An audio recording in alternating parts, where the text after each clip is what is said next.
राधे राधे। जय Shri Krishna. This video of mine has an option to select captions and subtitles in English language also. तो मित्रों, आज अपन 49th episode देख रहे हैं अपनी आध्यात्मिक यात्रा का, और अपना ये चौथा तीसरा ये अपने गीता का जो प्रथम अध्याय है उसका तीसरा पार्ट है ये। तो पीछे दो पार्ट में अपन ने प्रथम अध्याय से संबंधित कुछ मैंने गीता के संबंध में आपको जानकारी दी थी, तो वो भी इसी में शामिल है सारी चीजें। तो गीता के लिए ना, अगर आप गीता को गायन रूप में भी अगर आप देखना चाहें ना, संपूर्ण गीता, तो जो खुद गा सकते हैं राग में, मुश्किल से उनको 3 घंटे लगेंगे। तो 700 तो श्लोक ही हैं, उनको राग में बोलना ही है। और हिंदी रूपांतरण में आप इसको पढ़ना चाहेंगे तो 5 घंटे मान लो, 6 घंटे मान लो, इससे ज्यादा समय नहीं लगेगा। ऐसे तो गीता पर वो विस्तार में तो करते जो पूरी जिंदगी क्या की 1000 जिंदगियां भी कम पड़ जाएगी गीता को समझने के लिए। तो गीता एक बहुत ही संक्षिप्त छोटा ग्रंथ है, लेकिन ये आज तक का सारा ज्ञान इसमें शामिल है। इसकी कोई डायमेंशन नहीं है, असीमित है, सभी देशों के लिए, सभी काल में, सभी जगह पर, है ना। जो समझने वाला हो इससे ज्ञान प्राप्त कर सकता है। तो सबसे पहले तो क्या है कि एक प्रश्न आता है दिमाग में, जैसे जिन लोगों का मैं प्रतिनिधि हूं, तो लोग तो ये कहेंगे कि जितने आविष्कार है वो सारे के सारे पाश्चात्य देशों में टोटल नोबेल प्राइज और जितने भी पेटेंट वगैरह है ना। जैसे लेटेस्ट अभी जो स्विट्जरलैंड में जिनेवा में जो लार्ज कोलाइडल हेड्रॉन जो इन्होंने बनाया है, वो कोई 30-32 किलोमीटर जमीन के अंदर सुरंग बनाई है उन्होंने, अरबों अरबों डॉलर लगे उसमें एक्सपेरिमेंट को करने में। तो उसमें वो गॉड पार्टिकल यानी स्ट्रिंग थ्योरी में ही स्ट्रिंग थ्योरी का जो मेन जो एलिमेंट है ना, उसको वो साबित करने के लिए गॉड पार्टिकल की खोज वो कर रहे हैं, जिसका नाम उन्होंने दे रहे हैं हिग्स बोसोन। तो ये भी सब न्यूक्लियर पार्टिकल है।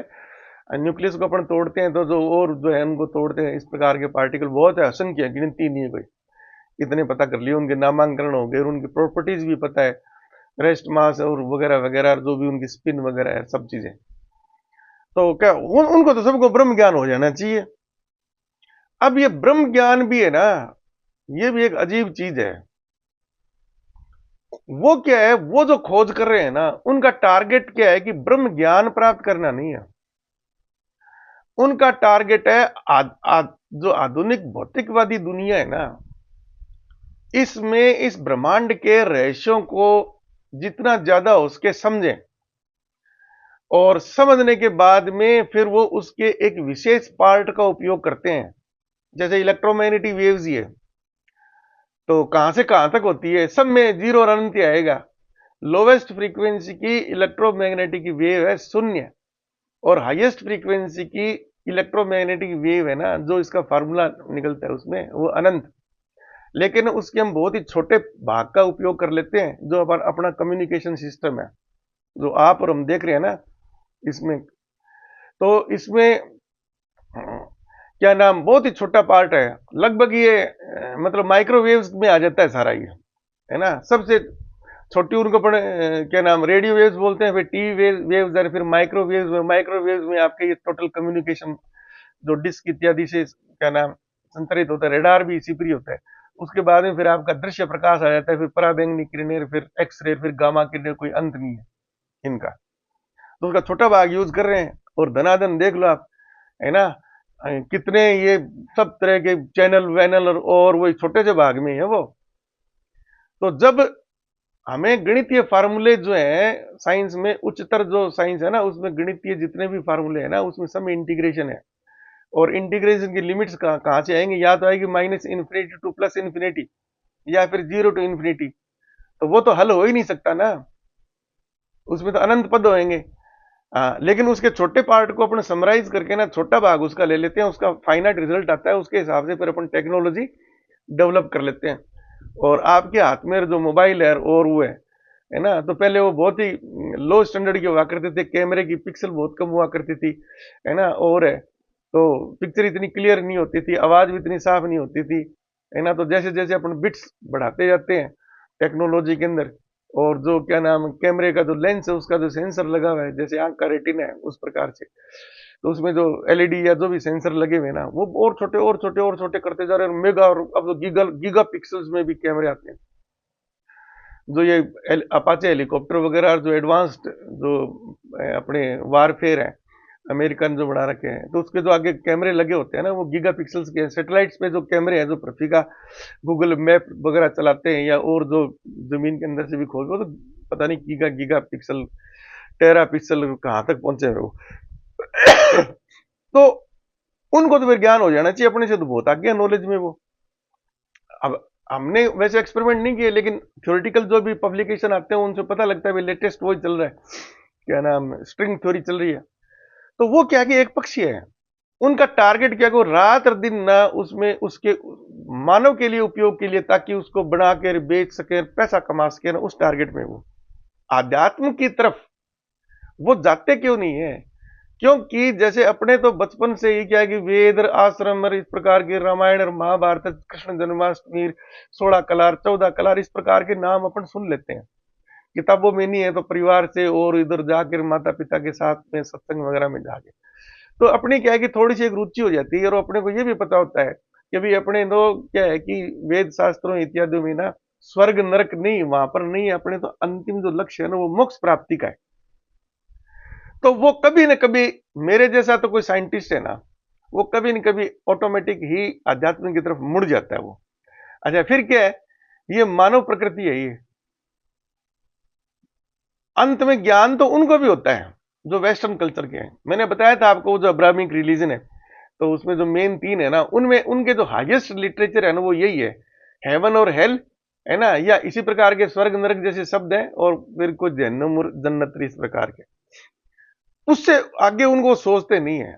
अच्छा वहां पर क्या है, वहां पर वही चीजें हैं जो चीजें आप यहाँ पर जिनको अपन तृष्णा में मानते हैं ना, कि बढ़िया से बढ़िया खा लें, बढ़िया से बढ़िया पी लें, बढ़िया से बढ़िया साधन रख लें, बढ़िया से बढ़िया मनोरंजन कर लें, तो ये तो इंद्रियों से संबंधित है।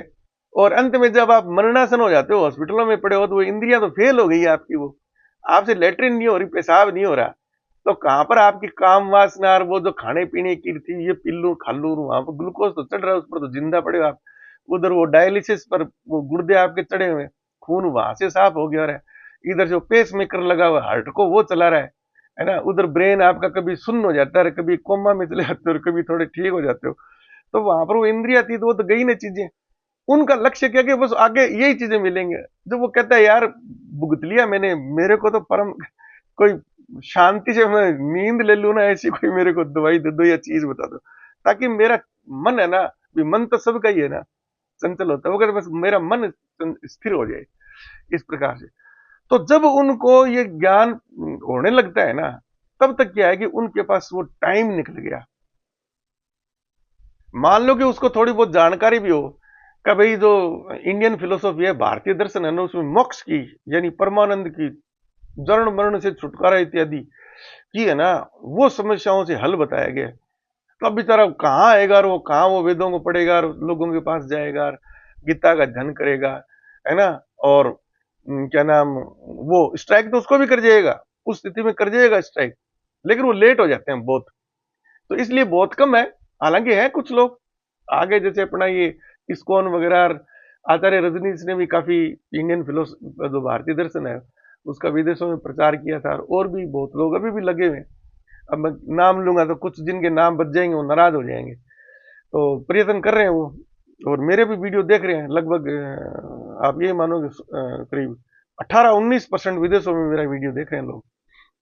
तो बात ये अपना ये सौभाग्य है इस भारत भूमि में कि भाई अपने को ना सब तरह का ज्ञान प्राप्त करने का मौका मिल जाता है, एक अपने को जागृति होती है पहले से कि है ना, चलो साइंस में अपने कर लिया, अब गृहस्थ आश्रम में गुजर गया, नौकरी वोकरी इंजीनियर जो अपनी फैक्ट्री में काम कर करा लिया, अपने बुढ़ापे की व्यवस्था कर ली, जुगाड़मेंट सरकारी है तो सरकार पेंशन दे देती है, वरना आजकल दुनिया भर की पॉलिसी चल रही है ये LIC वगैरह, उसमें आप पैसे पहले जमा कराते रहो, फिर आजीवन आप और आपकी पत्नी वहां से बैंक से पैसे आते रहेंगे और खाते रहो। वो व्यवस्था करे, तब उनके कोई काम ही नहीं है, मेरे जैसे बिल्कुल फ्री है। तो खूब मनन करो भाई, है ना, खूब मनन करो और लोगों से शास्त्रार्थ करो, और आपको जो भी लगा भी कुछ ज्ञान हो गया तो प्रचार करो, वीडियो बना लो, इस प्रकार डाल दो, लोग अपने आप ही प्रश्न पूछते जाएंगे। जो जो लोग प्रश्न पूछेंगे ना, अपने आप ही आपको उनको जवाब देना है, तो खोजबीन करनी पड़ेगी, थोड़ी बहुत कमी है तो उसमें भी सुधार होता है। मैं भी दिन प्रतिदिन रोज नया सीखता ही हूँ मैं, है ना। मेरे सामने भी लोग प्रश्न कर लेते हैं, है ना। जैसे एक वो पहले मैंने बताया था, महाराष्ट्र की एक बहन थी, उसने पूछा था भी पुनर्जन्म मेरे इस प्रकार से है। तो मैंने उसको बोला कि उसमें मोह मत रखो, वो अपना जीवन यात्रा पूर्ण करके आपके घर से चला गया। अगर आपको लगता है आपके कन्या नहीं है तो उस कन्या को गोद ले लो, बस आपकी वो भी इच्छा पूर्ति हो, जिस कन्या का भी भला हो जाएगा, है ना। और जैसे अभी एक और शायद, अब वो नाम से नहीं पता लग रहा, अभी 18-19 घंटे पहले एक ईमेल आई है मेरे पास, तो मैं उसी ईमेल का ना इस वीडियो के द्वारा ही जवाब दे रहा हूँ। तो उसमें वो महिला है या पुरुष है ना, क्योंकि लैंग्वेज से तो पता नहीं लगता। उन्होंने शायद रोमन भाषा में लिखा है, तो उन्होंने ये लिखा भी, इस हिसाब से अगर सब कुछ होना पहले से ही तय है, तो जो आत्महत्या करते हैं तो उनकी तो आत्महत्या पहले से लिखी हुई थी, पहले से लिखी हुई है, तो फिर वो तो बेचारा टाल ही नहीं सकता। तो ये तो उसके साथ अन्याय हो गया ना, ये जीवन तो फिर वो 4 आश्रम जाने थे वो तो कर नहीं पाया, और है। तो अब उस भाई या बहन की ना उसका प्रश्न इसलिए उठाई है कि उन्होंने अभी गीता को समझा नहीं है।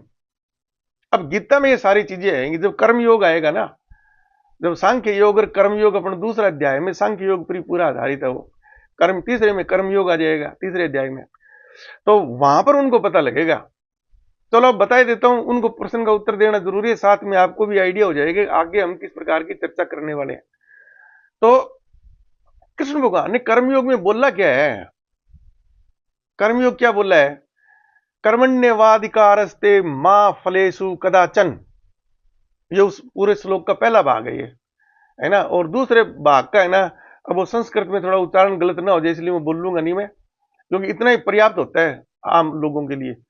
उसका है कि कर्म कर्म से ना अपन बच नहीं सकते, भाग नहीं सकते, इट इज मस्ट, कर्म तो करना ही पड़ेगा, करना ही पड़ेगा। ये है कर्मयोग मेन। और उसमें बाद में कृष्ण भगवान ने उसकी पूरी व्याख्या की है कि आप ये मत सोचो कि भाई मैं किसी चीज को नियंत्रित नहीं कर सकता।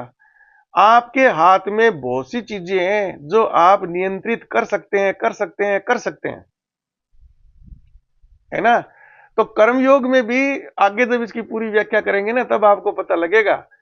लेकिन आप ये जो मैंने बोल दिया ना भी, आप है ना, बहुत सी चीजें ऐसी हैं जो आपके नियंत्रण में है, नियंत्रण में है, वैज्ञानिक प्रमाण है आपके सामने, और जिन चीजों का आदि अंत नहीं है, जैसे इलेक्ट्रोमैग्नेटिक वेव्स है, और उसके बहुत छोटे से भाग का अपन यूज कर रहे हैं ना। मैं वीडियो बना रहा हूं, आप देखेंगे, उसको देख रहे हैं यूट्यूब पर, है तो कर लिया ना यूज। तो ऐसे कर्मयोग है ना, वो शाश्वत भी है, और उसका कुछ भाग अपन नियंत्रित कर सकते हैं। वो सारा इस पर ब्रह्म की है ना, पर ब्रह्म की सारी, इस पर ब्रह्म की खुद के नियम है वो। जैसे नदी नहीं होती क्या, प्राकृतिक फ्लो होता है, समुद्र में जाके गिरती है, लेकिन नदी पर बांध बनाकर अब उसको कुछ हद तक नियंत्रित कर लेते हैं, उसे बिजली बना लेते हैं, नहरों में पानी देकर अपने कर लिया, कितना फायदा ले लिया। हालांकि अंत में पानी की मात्रा वही है, पानी की मात्रा ना घटी है ना बढ़ी है, और अंत में वो पानी भी समुद्र में विलीन ही होता है। खेतों में लगा दिया तो कहां चला गया पानी, वो जमीन में चला गया, कुछ आपने दोबारा निकाल लिया ट्यूबवेल के द्वारा, बाकी अंदर जमीन में रिश्ता रिश्ता रिश्ता रिश्ता फ्लो, तो टोटल फ्लो तो सारी जो भूमि है उसका सबसे नीचे तो समुद्री है, तो अंत में रिश्ता सारा वो समुद्र में, जैसे सरस्वती नदी जो लुप्त हो गई है, जिसका जो हमारे गंगानगर जिले में घग्गर बहती है उसका अवशेष है। तो अंडरग्राउंड उसका वाटरवे निकाल लिया ना लोगों ने खोज के, ट्यूबवेल लगा रखे हैं, खंबात की काड़ी में सरस्वती नदी का पानी निकल रहा है अंदर अंदर नीचे। अब ऊपर कहीं ग्लेशियर से आकर वो कोई पहाड़ टूट के, उसके जो ग्लेशियर का भाग मुहाना था जहां से निकलने वाली थी, वहां पर अगर वो ढकी गई तो वो तो पानी तो जला गया, वो जमीन के अंदर अंदर से जा रहा है वो। तो इस प्रकार से सारी चीजें शाश्वत है, स्थिर है, चिर स्थिर है संपूर्ण ब्रह्म जो है। लेकिन आप उसके छोटे भाग का उपयोग कर सकते हैं, बहुत सी चीजें आपके नियंत्रण में आ जाएगी। तो जैसे उसने वो आत्महत्या वाले पूछा, तो अगर वो गीता का ज्ञान उसको होता है या थोड़ा बहुत वो समझ लेते हैं ना पहले, तो मैंने बताया है ना, ये एक मानव प्रवृत्ति है, और परिस्थितियों के हिसाब से ना ये सब क्या आ सकता है, सब क्या आता ही है। कि ऐसी परिस्थिति में फंस गए कि आपको कोई रास्ता नजर नहीं आ रहा, तो आपको क्या है कि सबसे सरल सुलभ ये लगता है यार अब जान छुटा लो यार, मरमरा जाए तो ठीक है, पीछा छूटे जो भी समस्या है। तो वो आएगा, एक क्षण में आएगा आपके। अब जिसने थोड़ा बहुत पढ़ा है या इस बात की जानकारी गीता को थोड़ा वो समझा है, तो वो कहेगा ये आइडिया तो आ गया दिमाग में, लेकिन इस आइडिया का भी क्या है कि एक उपाय है, वो क्या है कि अभी सोचो मत इसके बारे में। अच्छा, सोचने के लिए भी आप क्या है कि इंद्रिय आपकी मानती नहीं है, मन मानता नहीं है। तो जिस जगह के कारण वो समस्या उत्पन्न हुई है, जिन लोगों के कारण वो समस्या उत्पन्न हुई है, कोई तो कारण होता ही है, ऐसा तो नहीं आता मन में कोई विचार, उससे पीछे छुड़ा लो आप, भाग जाओ, कुछ भी नहीं बस करना। तो नींद की गोली, डॉक्टर को बोले यार मेरे को ना एक इंजेक्शन चेप दो ताकि मैं 8-10 घंटे न तना के सो जाऊं मैं, ठीक है ना। 8-10 घंटे तो निकल गए, नींद में तो वो खाने से रहा, फांसी या जो भी है वो मरने वाला है ना। 8-10 घंटे गुजर गए ना, उसके बाद में क्या है कि आप निकल जाओ, घर से निकल जाओ जहां भी, तो उससे पीछा छुड़वा लो आप। जैसे जैसे आप टाइम निकाल देंगे ना, आपको पता हो अंग्रेजी में कहा होता है time is the greatest healer. सभी प्रकार की समस्याओं, व्याधियों और बीमारियों का है ना ये सबसे बड़ा वो डॉक्टर है, इससे बड़ा कोई डॉक्टर नहीं है। तो उस जगह से, उस समय से अगर आपने पलायन कर दिया थोड़े समय के लिए ना, तो बाद में आपका विचार बदल जाएगा। फिर आप सोचेंगे कि यारो ऐसे तो नहीं, यारो हार तो नहीं मानूंगा मैं, है ना। और क्या नाम, प्रयत्न करते हैं, कोई बात नहीं, दोबारा से उठने की। अरे बहुत लोग हैं वापस उठते हैं ना, तो एक बार बच गया वो बच गया वो। तो वो उन उन बहन या भाई को ना इस चीज की जानकारी नहीं है गीता की, वरना वो ऐसा प्रश्न पूछते ही नहीं। तो उनका उत्तर यही है कि संपूर्ण जानकारी नहीं है, आत्महत्या किसी के विचार में आता तो एक बार उस परिस्थिति से भाग जाओ, वहां से पलायन कर जाओ। तो अपना गीता का पहला अध्याय का जो तीसरा पार्ट चल रहा है ना, तो गीता की मैं पहले तो विशेषता इसलिए बता रहा हूं कि इसको समझने के लिए ना सबसे कम समय में आप तभी समझ पाएंगे। पहले गीता का पहले आप स्वरूप समझ लो। वैसे पुस्तक तो बहुत छोटी है यार, अगर इसी से सब कोई ज्ञान मिलता तो ये लो 3 घंटे में आप सारे 700 श्लोक बोल दोगे संस्कृत में, हो गए जी ज्ञानी। लेकिन उनका अर्थ, उसका परिप्रेक्ष्य क्या है और आज आपकी परिस्थिति क्या है, 100% एकदम लागू है ये, 100%। तो इसमें एक तो क्या है कि जिन भी ऋषि मुनियों और जिन शास्त्रों का उल्लेख किया गया ना गीता में, वो उस वक्त के परिस्थिति, उस वक्त की स्थिति जो थी ना, उसमें जो सर्वोत्तम चीजें थी ना, कृष्ण भगवान ने उनका उल्लेख किया है।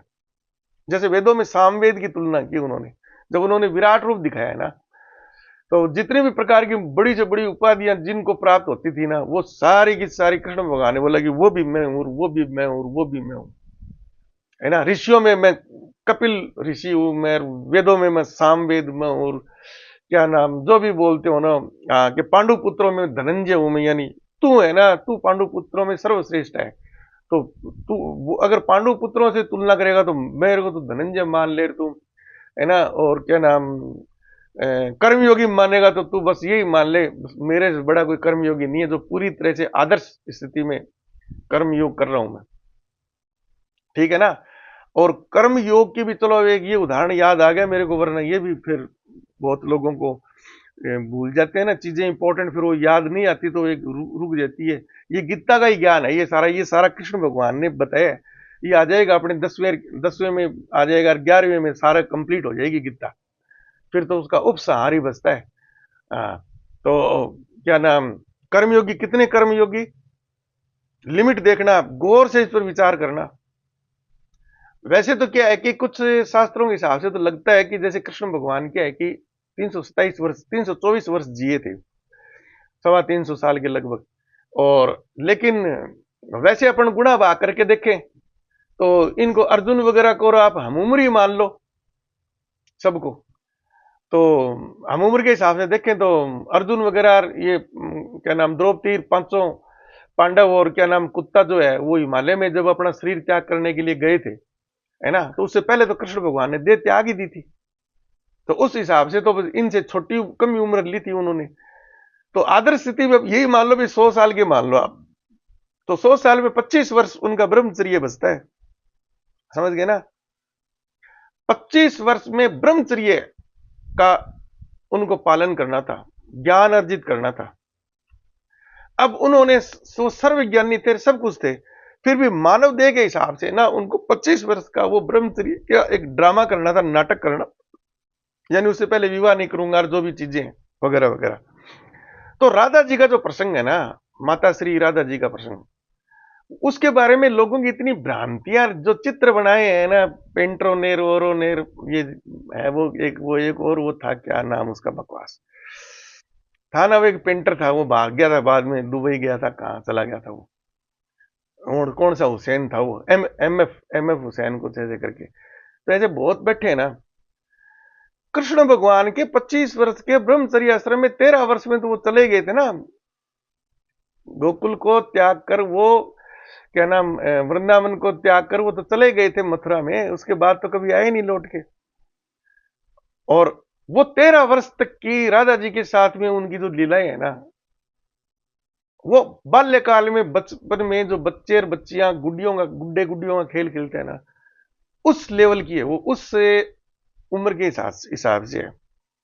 अच्छा, फिर कर्मयोगी की भी प्रकाष्ठा, कृष्ण भगवान को तो सब कुछ पता था कि मैं क्या कर रहा हूं, उसमें मेरी कोई किसी प्रकार की आसक्ति नहीं है। अच्छा, राधा जी भी उसी स्तर की कर्मयोगी, दोनों एक से बढ़कर एक। कैसे? कृष्ण ने जैसे ही वृंदावन से अक्रूर जी के साथ में वो मथुरा आ गए ना, उसके बाद में पूरे कृष्ण जीवन में कृष्ण के मुख से कहीं भी चेतन और अवचेतन किसी प्रकार से राधा जी का उल्लेख नहीं है। समझ गए ना? अब उन्होंने भक्ति योग के कारण राधा जी के सामने जो किया था वो वैसे किया था, या अपने कर्म योग के हिसाब से किया था, क्योंकि वो तो सर्वश्रेष्ठ है। भक्ति योगी भी सबसे ज्यादा वो थे, कर्म योगी वही थे, ज्ञान योगी जितनी उपाय वो सारी वो थी। और राधा जी भी देखो कर्म योगी कितनी जबरदस्त, कृष्ण के साथ में जो उन्होंने दिन गुजारे, जो भी खेल कूद उन्होंने किए, जो भी लीलाएं की ना महाराज तक, उसके बाद में राधा जी का कहीं पर भी उल्लेख नहीं है, और राधा जी के मुंह से कभी भी कृष्ण का नाम नहीं आया। कभी मेरे को कृष्ण की कोई याद आती है और आता है, दुनिया भर की काल्पनिक कथाएं बाद में लिखती है, वो स्वर्ग में मिले थे, वहां मिले थे, राधा जी ने कृष्ण से ये प्रश्न पूछा था, वो अपनी उनकी मन की कल्पना, वो तो खुद कहते हैं हमारी मन की कल्पना है। तो जैसा उनका दिमाग है, जैसा उन्होंने ज्ञान प्राप्त किया था ना, वैसी उसी प्रकार की वो उसमें बातें लिखी हुई है। वो पढ़ लेना, आजकल इंटरनेट पर सारी चीजें ही हैं। तो मेरे को तो क्या है कि उनकी बुद्धि पर तरस आता है, उनको ब्रह्म ज्ञान हुआ ही नहीं जिन्होंने इस प्रकार की चीजें लिख दी। ठीक है ना? तो इस स्तर के वो कर्मयोगी थे। तो बात कहां थी, कहां पहुंच गए, चलो कोई नहीं, पकड़ लेते हैं, अपन वापिस आ जाते हैं, अपन मेन टॉपिक को नहीं छोड़ेंगे। तो जो प्रथम अध्याय है गीता जी का, इसका नाम है अर्जुन विषाद योग। यानी अर्जुन का दुख था ना कि भाई मैं जो है, चलो उससे पहले जो इंट्रोडक्शन है ना वेद व्यास जी के द्वारा दी गई है, जिसमें विष्णु जी की जो स्तुति है, जो 4 लाइनों वाले छंद थे, मैंने वो आपको गा के सुनाए थे। तो उसके बाद में वेद व्यास जी लिखते हैं कि संपूर्ण जो गीता ज्ञान है ना, वो मुख्य दो, मतलब ज्ञान की धाराओं, दो ज्ञान की धाराएं मान लो आप उनको, है ना, उस पर आधारित है। एक तो सांख्य योग और एक है कर्मयोग। तो सांख्य योग क्या है? सांख्य योग है ज्ञान योग। ज्ञान प्राप्त करने की जो विज्ञान है, या जो साधन उपलब्ध है, या जो डाटा उपलब्ध है ना, शास्त्र उपलब्ध है, तो उस वक्त में सर्वाधिक सर्वप्रचलित जो पूरे ब्रह्मांड के ज्ञान स्वरूप, जैसे आज अपन फिजिक्स भी पढ़ लेते हैं साथ में, और भी जो दूसरी साइंसेस भी है, एस्ट्रोनॉमी और इत्यादि, वैसे तो ये फिजिक्स के पार्ट है सारे ये। तो उनके हिसाब से देखें तो सांख्य योग ना सर्वोत्कृष्ट था वो। तो कृष्ण भगवान ने उसमें जो अपनी उपमाएं दी है विराट रूप, उसमें यह भी कहा है कि अगर प्रकृति के ज्ञान के बारे में कोई जानना चाहे तो मैं सांख्य योग का ज्ञाता में हूं। और इसीलिए उन कपिल मुनि ऋषि बोले, कपिल ऋषि हूं जिन्होंने सांख्य दावा है भाई, सांख्य योग है ना, उन्होंने लिखा था। तो सांख्य योग कपिल ऋषि भी मैं हूं। तो सांख्य योग है क्या, ये आपको समझना बहुत जरूरी है, वरना आगे गड़बड़ घोटाला हो जाएगा सारा आपका। सांख्य योग उस वक्त की प्रकृति, जो पूरा ब्रह्मांड है ना, उसकी उन्होंने विवेचना करके ना, और ये बताया था कपिल ऋषि जी ने कि सारे ब्रह्मांड की संरचना है ना वो दो प्रकार के तत्वों से हुई है। एक को तो उन्होंने नाम लिया था पुरुष। तो पुरुष तो उन्होंने माना था चेतना, चेतन जो अमूर्त है ना। तो ये अमूर्त और मूर्त में भी झंझट आ जाता है, लेकिन अमूर्त आप यही मान लो कि आप उनको पांचों ज्ञानेंद्रियों से पहचान नहीं पाते। बाकी अमूर्त का मतलब काल्पनिक नहीं होता। अमूर्त में ये नहीं कि उसमें ऊर्जा नहीं होती या उसमें कोई कोई उसमें वो परलय वो इस प्रकार की वो सब कुछ कर सकता है अमूर्त में। लेजर भी तो अमूर्त ही है।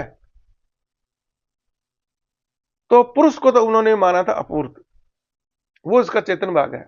दूसरा है पंचभूतों से निर्मित जो ठोस वस्तुएं हैं, जैसे मेरा शरीर है, ये मेज कुर्सी घड़ी मोबाइल इत्यादि, बाकी जीव जंतु और पृथ्वी ग्रह नक्षत्र गैलेक्सियां और सारे ब्लैक होल वगैरह सारे, उनको उन्होंने माना है क्या नाम है पुरुष और प्रकृति। बोले इन दोनों के योग से ना तो वो सारा ब्रह्मांड बना हुआ है। तो आधुनिक विज्ञान में तो इसको मानने तो हो गया, एक energy and mass energy conversion का आइंस्टीन ने सूत्र दे रखा है, एक दूसरे से परिवर्तनशील है ये। तो उन दोनों में अच्छा, बाकी आगे अपन विश्लेषण कर रहे हैं तो ये पूरा जो ठोस आधारभूत जो चीजें हमें दिखाई देती है, तो अंत में भी इसमें फोर्स फील्ड ही निकलते हैं। तो अंत में तो वो भी सारा ही क्या है, अमूर्ति है। लेकिन उसके हिसाब से कृष्ण भगवान को तो सब पता था, लेकिन उनको पता है अभी अर्जुन की अधिकतम शिक्षा है ना वो इसने पढ़ा है, वो सांख्य योग ही पढ़ा है। तो इसको तो समझाने के लिए एक बार सांख्य योग का ही उदाहरण देना पड़ेगा। तो इसमें फिर क्या है कि वो जैसे उन्होंने पांच तत्व माने, पंचभूत है जिनसे सारी चीजें बनती है। तो आगे फिर वो करते जाओ विश्लेषण उसका। तो अपने को उस कूप बंदूक की तरह उन शब्दों में पढ़ना ही नहीं है। तो सांख्य योग से मतलब है ना गीता में वो उस वक्त के जो ग्रंथ था ना, सांख्य जो योग था, सांख्य दर्शन, उससे है। लेकिन उसमें भी जब आप और गहनता से जाएंगे ना तो ये अंत ये स्रोत तो सारे उनको वेदों से ही तो मिले ना। सबसे आदि ग्रंथ तो वेद ही है। जब वेदों में सब में अंत में अमूर्त चीज ही आ गई ना, चारों वेदों में है तो अंत में अमूर्त चीज ही, वो अमूर्त नाम की तो कुछ है ही नहीं ना। जो परब्रह्म है वो सारा स्वरूप ही अमूर्त का है। अब वो समझने वाला है, जैसे अहम ब्रह्मास्मि कृष्ण भगवान ने बता दिया। तो अहम ब्रह्मास्मि लोग जब बस 8 मास का वो शरीर अंदर आत्मा है, तो क्या है कि पूरा ब्रह्मांड दो तरह की चीजों से बना हुआ है ना। एक ये शरीर रूप में तो क्या हो गई, प्रकृति हो गई, और जो हमारी चेतना है वो क्या हो गई, वो आपका पुरुष हो गया। तो फिर वो उसी पचड़े में पहुंच गए, वो दो चीजें हो गई ना। और वेदों में जब स्पष्ट उसी वही वेद है, ये भी यजुर्वेद का अहम ब्रह्मास्मि, और यजुर्वेद में ये भी लिखा है एकम ब्रह्म द्वितीय नास्ति। उसने बोला है अभी दूसरी चीज नहीं है, ब्रह्म एक ही है।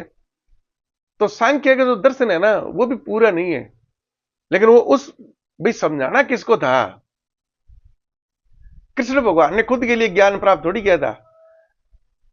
प्रत्यक्ष रूप में अर्जुन उनके सामने था, अर्जुन के हिसाब से वो सारा ज्ञान दे रहे थे सारे ब्रह्मांड को। जो भी जीव जंतु अपने जैसे मान लो मानव जो थे उस युग में, तो अर्जुन उनमें सर्वश्रेष्ठ था। तो कृष्ण भगवान ने कहा जी अर्जुन ने ये बाकी तो और भी हल्के पड़ गए ना, बहुत ही ज्यादा गूढ़ बात बोल दी तो इनके सिर से ऊपर से निकल जाएगी। साथ में बाद में उन्होंने विराट रूप देके वो भी स्पष्ट कर दिया कि सांख्य योग वगैरह अर्जुन है ना अभी तो कुछ जानता ही नहीं है तुम। और अर्जुन तो कभी ब्रह्म ज्ञान ब्रह्म का साक्षात्कार कर ही नहीं पाया था ना। कृष्ण भगवान ने गीता उसको सुना दी, उसने महाभारत जीत भी लिया, सब कुछ हो गया, उसको राज्य भी मिल गया, उसका बेटा उत्तराधिकारी भी हो गया, पोता भी हो गया, सब काम हो गया। तो लास्ट में वो पचड़े में तो वही खुद भी पड़ गया था ना।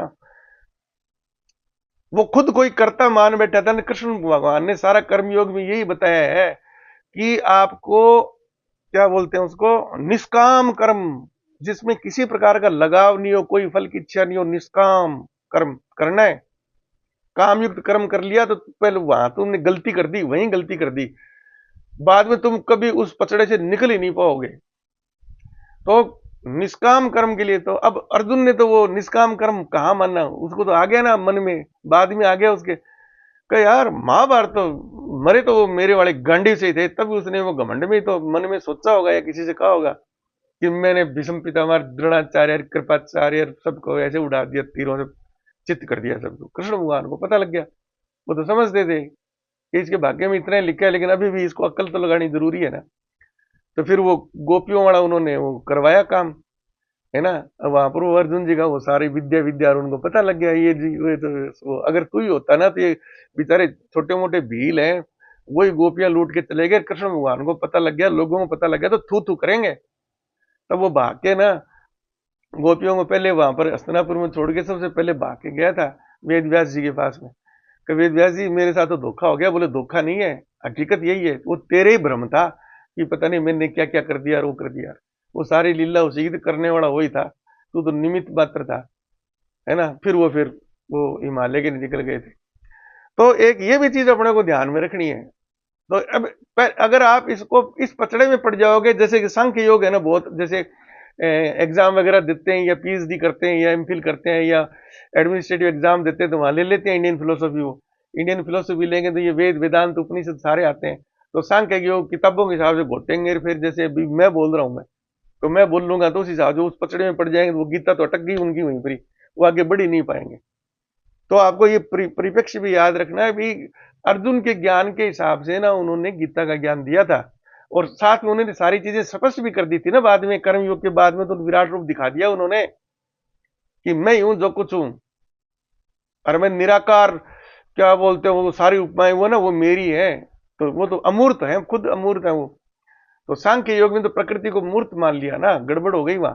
तो ये चीजें आपको ना इस प्रकार से एक एक चीज आपको ध्यान रखनी है, तब आप गीता को पूरी तरह से समझ पाएंगे। अच्छा, एक और सबसे महत्वपूर्ण चीज है कि गीता को कितनी बार पढ़ने से ज्ञान प्राप्त हो जाएगा, यानी परब्रह्म का साक्षात्कार हो जाएगा।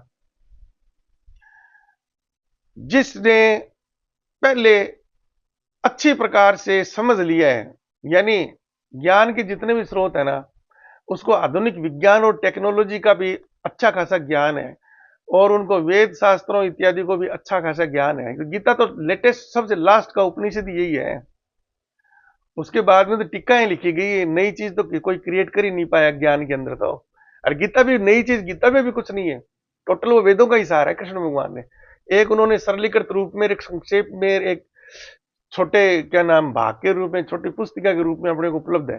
तो सबसे पहले जो गाय कैसे पाली जाती है, कैसे बड़ी करते हैं, कैसे वो बच्चा देती है, कैसे दूध देती है, ये सारा ज्ञान प्राप्त करने की कोई ये चाहे नहीं, और हम तो गाय का दूध ही पीना है, बाकी झंझट में हम पढ़ते नहीं है, ग्वालों का काम है, बाकी करते रहो। तो सीधा ही जिसको केवल गाय का दूध ही पीना है ना, वो ग्वालों वालों के चक्कर में पड़ता नहीं है, वो तो सीधा गीता पढ़े। ठीक है ना, मोटा मोटा ज्ञान ले लो चारों तरफ से, फिर आ जाओ गीता लो, जो एक बार पढ़ने में आपको ना परम ब्रह्म का साक्षात्कार हो जाएगा, केवल एक बार पढ़ने में। और जैसे मेरी स्थिति थी, है ना, तो गीता तो मैं आप यही मान लो 35 साल पहले मैंने पढ़ी थी, जो अद्वैतवाद था तभी मैंने गीता पढ़ी थी। तो मेरे को गीता भी पसंद नहीं आई थी, मेरे को अद्वैतवाद पसंद आया था। फिर जैसे जैसे इस पर मैं मनन करता गया और मैं खोजबीन करता गया, और फिजिक्स के भी सिद्धांत था उनको बहुत डीप से जाकर उनकी पूरी स्टडी की, ताकि पूरा मेरे कंफ्यूजन नहीं रह जाए, ये अद्वैत रूप क्या है, ये क्या नाम ड्यूअल प्रकृति क्या होती है, ये सारा एनर्जी मास स्ट्रिंग थ्योरी। तो नित नया आपको गीता का स्वरूप और विस्तृत नजर आता है, और ज्यादा क्लियर विजन है ना आपको मिलता है। तो गीता का तो बताते हैं ना कि रोज एक बार प्रातः एक बार इसका मनन जरूर करना चाहिए, क्योंकि रोज कुछ न कुछ प्रकृति से, लोगों से कुछ न कुछ नया सीखते हैं आप। तो गीता उस नए सीखी हुई चीज के परिप्रेक्ष्य में गीता का ज्ञान आपका और परिष्कृत होता है, और परिष्कृत होता है, और पुरस्कृत होता है। तो गीता 1000 बार पढ़ने से आपको परब्रह्म के साक्षात्कार होंगे, एक बार ये ना, ये आप पर निर्भर करता है, ये टोटली है ना, depends on you, you and only you. दूसरा कोई आपको ज्ञान मार्ग बता सकता है, लेकिन ज्ञान दिलवा नहीं सकता, दे नहीं सकता। वो मार्ग तो बता देगा यार, इस रास्ते से चलो तो आपको ना आपके लक्ष्य की प्राप्ति हो जाएगी, लेकिन रेडीमेड ला के ना कोई नहीं दे सकता। रेडीमेड तो कृष्ण भगवान अर्जुन को नहीं दे पाए, उसके कर्म कर्म फल भी तो आ गया ना उसका। उसने इतने अच्छे कर्म किए ही नहीं थे कि अपने जीवन काल में वो क्या नाम मोक्ष की स्थिति में पहुंचने वाला हो। अब लास्ट में वो हिमालय की तरफ रवाना हुआ है, वेद व्यास जी से भी जब उसको हकीकत पता लगी, हो सकता है तब कर लिया, तो बात दूसरी है, लेकिन उससे पहले तो सवाल ही नहीं था। वो घटना बिल्कुल बताती है ना वो, वरना तो कृष्ण भगवान को गोपियों वाला वो करवाना पड़ता ही नहीं। बाकी और किस साथ तो नहीं किया उन्होंने, ना भीम के साथ इस प्रकार की कोई घटना की, ना युधिष्ठिर के साथ की, ना नकुल के साथ की, ना सहदेव के साथ की कि उनको हकीकत पता लग जाए। अर्जुन के साथ क्यों की? क्योंकि अर्जुन पूरी तरह से तब तक हुआ ही नहीं था, वो समझ ही नहीं पाया था चीजों को। तो ये चीज है। तो सांख्य योग के लिए ना आपको विशेष थोड़ा सा सावधान रहने की जरूरत है। ये सारा परिप्रेक्ष्य आप ध्यान में रखेंगे। अभी तो और भी चीजें आती जाएंगी, एकदम से तो नहीं आ पाएंगी। जैसे जैसे अपन आगे बढ़ेंगे वैसे वैसे आपका विजन क्लियर होएगा ना। तो गीता तो ऐसे है, जैसे अब मेरे लिए ना गीता, जैसे अब मैं इसका जो व्याख्यान दे रहा हूं तो मेरे लिए तो एकदम क्लियर कट है, एकदम क्रिस्टल क्लियर सब चीजें। तब तो एक बार पढ़ने से आपको ज्ञान हो जाएगा, मात्र 4-5 घंटे में ही ना आप परब्रह्म का साक्षात कर लेते हैं, अगर पहले से आपकी प्रिपरेशन ऐसी है। अच्छा, फिर एक और वो भी, ये भी तो समस्या आ जाती है ना। बहुत से लोग कहते हैं यार वो क्या नाम, हमने पढ़ ली थी गीता और वो नहीं हुआ यार, ये तो जो बोल रहा है वो सब गलत बोल रहा है, वो इन्होंने पता नहीं कहां से कल्पनाएं करके बोल दिया यार। जो मुझे नहीं मिला तो हो सकता है इनको भी वो ब्रह्म का साक्षात्कार नहीं हुआ, हजार तरह की कल्पनाएं। तो हमेशा ना आपको ये भी याद रखना है कि ये जो मनुष्य जीवन आप अभी है ना, जो चेतन अवस्था में है, ये एकमात्र आपका ये जीवन नहीं है। पीछे के सारे जन्मों के जो संस्कार हैं, जो कर्म है ना, वो पूरा डाटा भी तो आपके साथ में है। वो आपके ब्रेन से, सुपर कंप्यूटर से जब इसके प्रोसेसिंग होती है ना, तो वो डाटा भी तो आपको नहीं जाने देता सही चीज पर। तो कब आपको ब्रह्म ज्ञान प्राप्त होगा, कितनी और योनियों में आपको भटकना है, मानव योनि में कब कब आना है, भैया ये सब परिस्थितियां अलग अलग है, सबको ज्ञान नहीं मिलता। ये भी चीज आपको याद रखनी है, और साथ में ये भी याद रखना है कि आपके बस में कुछ नहीं है। बहुत कुछ, बहुत कुछ क्या, एक बार तो ये मान लो, सब कुछ तो नहीं बोलूंगा मैं, वो तो फिर ब्रह्म वाक्य हो जाएगा। बहुत कुछ आप नियंत्रित कर सकते हैं, ये सारा बताया कृष्ण भगवान ने गीता में। उन्होंने निष्काम कर्म भी बताया, तो अर्जुन बोला फिर जो निष्काम कर्म तो फिर क्या हुआ, जब कोई अर्थ ही नहीं हुआ उस चीज का। भाई गाय पालना अपन मान लो कर्म है, कर्म है कोई आ गया मान लो कर्म, और उस गाय पालने के बाद उस गाय का दूध ही मेरे को नहीं मिले, वो जो मेरा छोटा सा लालच अभी मैं दूध चख के देख लूं या पी के देख लूं या मेरे स्वास्थ्य के लिए देख लूं, तो फिर गाय पालने का मतलब क्या है? तब कृष्ण भगवान ने बोला कि अभी भी तू निष्काम कर्म नहीं समझा है पूरी तरीके से। निष्काम कर्म का मतलब है गाय पाल तू, जिस भी आश्रम में तेरा व्यवसाय है गाय पालने वाला, गाय पाल, लेकिन गाय बिल्कुल नियमानुसार पालो। हर चीज में ना आपके आश्रमों के नियम लागू होंगे, उन नियमानुसार गाय पालो, बछड़े को भी दूध पिलाओ, उसकी सेवा ससुरा भी करो, और बाकी जैसे उसकी रिक्वायरमेंट है ना, उसकी यौन इच्छा होगी तो उसको जो है सांड से उसका मिलन भी करो, फिर बच्चा भी उत्पन्न होएगा, दूध भी है ना, तो बछड़े को भी दो। और भी जो आपका कर्तव्य बनता है, आपका पेशा है, तो दूध बाहर भी बेचो, अपने उदर पूर्ति के लिए भी करो। लेकिन आपका कहीं पर भी ना वो एक स्वार्थ भी, एक वो क्या नाम है, बेनिफिट भी एक लिमिट होती है, उससे ज्यादा आपको कुछ नहीं करना। ये नहीं है कि आपने तो 5 लीटर दूध बढ़िया बढ़िया ताजा ताजा खुद पी लिया और उस बाद में 5 लीटर पानी मिला के बाजार में बेच दिया, या बछड़े को बेचारे को ऐसे ही इधर उधर से बहला फुसला कर वो दूध पीने नहीं दिया, छोड़ दिया। अगर ऐसा करोगे ना, तो फिर वो जो आपका निष्काम कर्म नहीं है, वो निष्काम कर्म नहीं है, तो फिर क्या है कि वो फिर वो आपके आश्रम की पालना भी नहीं हो रही, तो वो फिर आपकी सारी वो समस्या वहां से उत्पन्न होना शुरू हो जाएगी। अच्छा, फिर ये इतने आदर्श नियम अपने सीखे कहां से? एक ये भी बड़ी भारी समस्या है। कौन सा ग्रंथ पढ़े यारो जिसमें अपने आचरण के सही आदर्श? बहुत ही छोटी सी चीज है, वेरी सिंपल, वेरी इजी।